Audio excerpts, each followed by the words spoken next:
নিজের রাস্তা নিজেই ঠিক করো, কারণ তোমাকে তুমি ছাড়া আর কেউ ভালো বোঝে না। চালাক হওয়া ভালো, কিন্তু অন্যকে বোকা ভাবা সব থেকে বড় ভুল। যদি মিথ্যা বললে পাপ হয়, তাহলে সত্যি বললে ঝাল লাগে কেন? বাস্তবতা কখনো গল্পের মতো সুন্দর হয় না, আর পছন্দের সব কিছু ভাগ্যে থাকে না। অবহেলিত তো হতেই হবে যদি তুমি অতিরিক্ত ভালোবাসা প্রকাশ করো। যদি জীবনের প্রয়োজনে নিজেকে বদলে ফেলতে হয়, তবে তাই করো। হয়তো কিছুটা কষ্ট পেতে হবে তোমায়, তবুও যে তোমার মূল্য বোঝে না তার অপেক্ষায় থেকো না। মানুষ তুমিও চিনবে, শুধু খারাপ সময় আসতে দাও।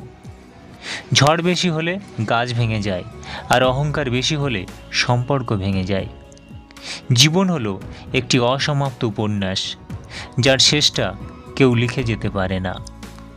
লোকে কি বলবে, এই ব্যাপারটাকে এড়িয়ে চলুন, জীবনে অনেক বেশি ভালো থাকবেন। কেউ ব্যস্ত নয়, যার তোমাকে যতটা প্রয়োজন সে তোমাকে ততটাই গুরুত্ব দেবে। বাস্তবতা থেকে একটা জিনিস শিখেছি, চুপচাপ মেনে নিলে সবার কাছেই ভালো থাকা যায়।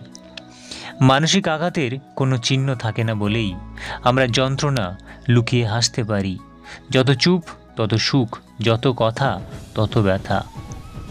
আজও এই প্রশ্নের উত্তর পেলাম না, ঠকায় কে, মানুষ নাকি ভাগ্য? ছোটবেলায় অন্ধকারকে ভয় পেয়ে মানুষের কাছে ছুটে যেতাম, আর এখন মানুষকে আড়াল করে অন্ধকারে ছুটে বেড়াই। সব ব্যথা সবাইকে জানানো ঠিক না। কিছু মানুষ লবণ নিয়ে দাঁড়িয়ে থাকে। জোর করে অধিকার দেখানোর চেয়ে চুপচাপ হারিয়ে যাওয়াই ভালো।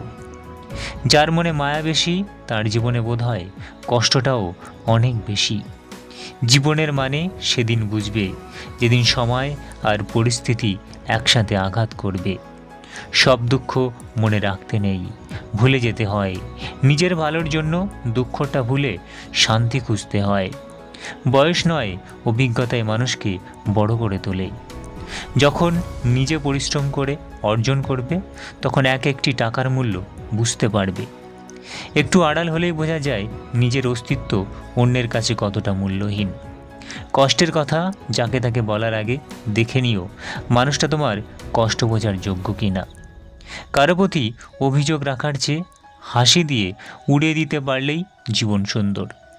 কেউ অভিনয় করছে, আর কেউ সেই অভিনয়কে বিশ্বাস করে মিথ্যা মায়ার জাল বুনছে।